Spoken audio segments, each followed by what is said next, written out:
We gotta talk about Navani and Raboniel because, if there isn't a better example of the good and evil thing not being clear-cut at all, Raboniel is such a good villain. Such a good antagonist. I don't know if you can call her a villain. She's such a good antagonist. They're not necessarily at each other's throats, but they're simultaneously pushing each other forward and holding each other back in their research and in the relationships between the species.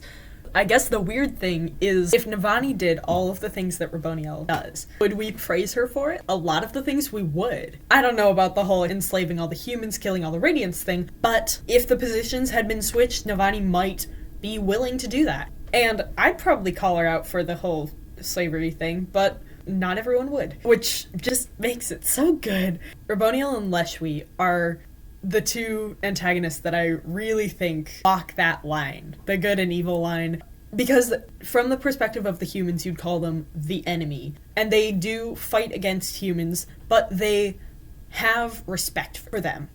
And Leshwi acknowledges when Kaladin is a good fighter. Raboniel acknowledges when Navani is an amazing scholar. They appreciate their intelligence and their skill, and they can make that intellectual connection while also being enemies. And you don't see that very often. It might just be the fact that I'm a music nerd, but I loved the development that we got with the rhythms and Ishar and music theory connections. Like, so cool. I was not expecting it at all. I love the idea of the singers and listeners communicating through rhythms instead of like tones of voice. And this took it to another level, obviously, because for each of their corresponding lights, you also have a pure tone of Roshar. Then you can mix them, you can make the opposite of them. I think some people complained about it, some people were bored in that explanation. I just loved it. Taravangian has had some interesting developments, such as, being turned into a god or something. He sort of also falls into the category of Raboniel and Leshwi, where he's a respectful enemy.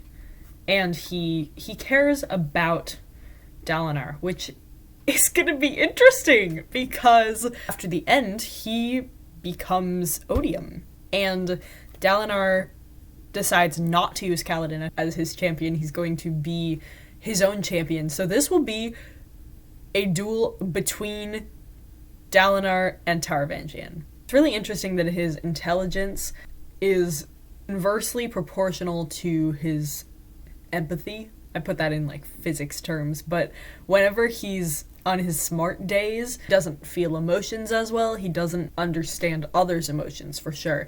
And he just gets pathetically emotional on his stupid days. I understand completely why people don't trust him, especially Szeth. But even when he's dumb, he knows what he's doing. And when people don't do what he asks, it's not gonna go well. And he also understands some things about Renarin that I'm gonna get to later in the crossover section. It's gonna be a really interesting battle, which it seems like we're not gonna get a time skip, because this was a year time skip between Oathbringer and Rhythm of War. We've already started the 10 days that are leading up to this battle. We're not gonna have any time skip at all between Rhythm of War and Stormlight 5. It's going to be Dalinar facing off against Taravangian. I'm interested to know whether Taravangian thinks the way Odium does now, or whether he's still very dedicated to Kharbranth and still has a little bit of loyalty to Dalinar. Because that's going to change the outcome of the duel. It is crossover time, my dudes, and my goodness, is there a lot of crossovers in here. There were some more obvious ones and some less obvious ones. First of all, the Cosmere was mentioned in the text, which I don't think it was before, unless my memory just sucks. Oh, there are multiple world hoppers that we know of, and Shallan knows about the existence of Scadrial and Althus, which are the planets that Mistborn and Warbreaker take place on. She and Mraize mention them by name multiple times, and she apparently has some sort of map of the Cosmere, which I want to see your map of the Cosmere, Shallan. That's going to be so interesting, and apparently you can world hop through Shadesmar? I think we're going to also figure out where humans came from.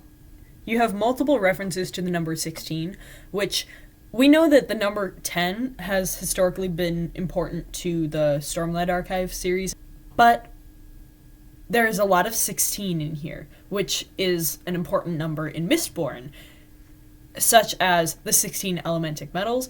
First of all, you have the person called 16 in Lasting Integrity, who's one of 17 humans. So, other than him, there are 16 humans in Lasting Integrity. 16 is a Shin man, which Shinovar is going to be important in the next book. And he comes out of his house every 16 days, which, same. But also, he's going to be important. I think we're going to at least see him again, and he's going to be important. More on crossovers to Mistborn. You see direct parallels between Fabrial mechanics and Allomantic metals. In Epigraph 7, you hear that zinc increases the Spren's powers and brass decreases them. In Mistborn, zinc can riot emotions and brass can soothe them. In Epigraph 8, bronze can sense or alert people of nearby things, which is also what it does in Allomancy. Pewter is an augmenter, according to Epigraph 9, and it does the same thing in Allomancy, essentially.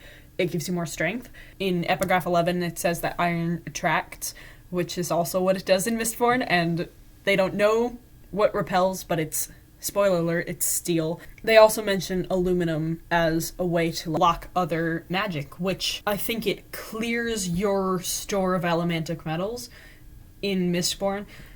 So there are a lot of really clear crossovers between Fabrial mechanics and Mistborn Allomancy.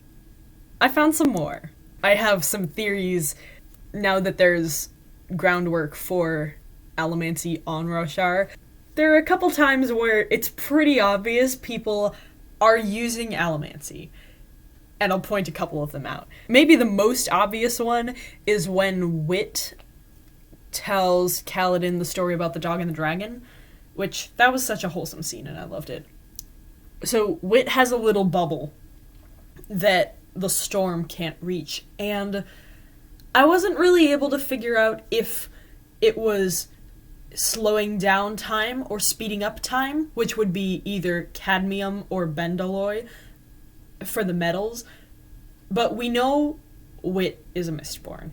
It makes sense that he's the most obvious Allomancer because we already know that he's been to all the planets. He's the world hopper that shows up in every book. One of the humans that Venli talks to, Axendweth, I guess, is a world hopper. She wears rings and she's very good with languages, and my theory is that she's a Feruchemist. Then there's Ishar, the herald who is fighting the Windrunners. This is page 1157. Despite earnestly trying, none could land a blow. It was as if they were trying to hit where Ishar was, while he was able to move in anticipation of where they would be. That's obviously Atium. And I already mentioned that, Atium and Odium, which sound really similar. I mentioned this in my Hero of Ages video. They are both associated with seeing the future, because Truth Watchers have visions of the future, and Atium gives you visions of the future. I think they come from the same source, or a similar source. Here's my theory. Renarin is a Mistborn. End of chapter 8, which was emotionally devastating. Renarin comes to rescue Kaladin from Moash being awful. Page 125, end of chapter 8. Moash shied away from the light, but a version of him, transparent and filmy, broke off and stepped toward the light instead, like an afterimage. In it, Kaladin saw the same Moash, but somehow standing taller, wearing a brilliant blue uniform. This one raised a hand, confident, and although Kaladin couldn't see them, he knew people gathered behind this Moash. Protected.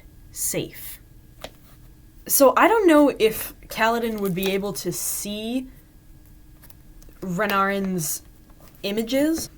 This sounds a heck of a lot like Meladium, the metal that can show the Allomancer what another person could have been if they'd made a different choice. And that would have been Moash if he hadn't turned evil. But that sounds a lot like Allomancy to me. And Taravangian keeps saying that the reason Odium can't see Nightblood, which that'll be interesting now that Taravangian is Odium, but the reason Odium can't see Nightblood is because Szeth has always been near Renarin, and for some reason, Renarin can't be seen by Odium and Taravangian's book thing. My theory is because he has a copper cloud. He can burn copper and hide himself, essentially, because copper hides elemental pulses. So that is my theory about Renarin. Someone on the internet told me this is slight Mistborn spoilers. Someone on the internet told me that Thaidakar, the person above Mraize in the Ghostbloods, which is an interplanetary organization, is Kelsier. Which I really need to hear an explanation for this, because I've only read up to Alloy of Law in Mistborn. I need some information about that, so if anyone can direct me to some resources, yeah, that'd be good. There were so many great crossovers in here. I just love them. It was just an extra layer of depth into the story. I guess I have to cut this off because it's really long, but oh wow, this was definitely the best book I read in 2020 by far. It was just incredible. I really, really loved it, and now I just feel like rereading the entire series, which will probably take another year or so, but hopefully I'll be done by the time Stormlight 5 comes out. It just feels like the culmination of all of these plot lines and character arcs and crossovers and all of this. It just interweaves into this masterpiece. I could talk about this for hours, as you can probably tell, but I'll shut up and let you guys do actual things with your lives. Try to be a little bit more active, and I'll post things about my book at some point, which I'm trying to self-publish it in the next year. I'll link my Instagram in the description of this video, which my writing Instagram, but you can also find me on Wattpad under the same name. That's it. That's all I have. I hope you guys enjoyed this as much as I did, and if you have any information about Thaidakar being Kelsier, tell me, please, because I'm confused. And if you want to talk more about Renarin being a Mistborn or Kaladin being the best, tell me, because I always want to talk about it more. So thanks for watching, and I'll see you next time.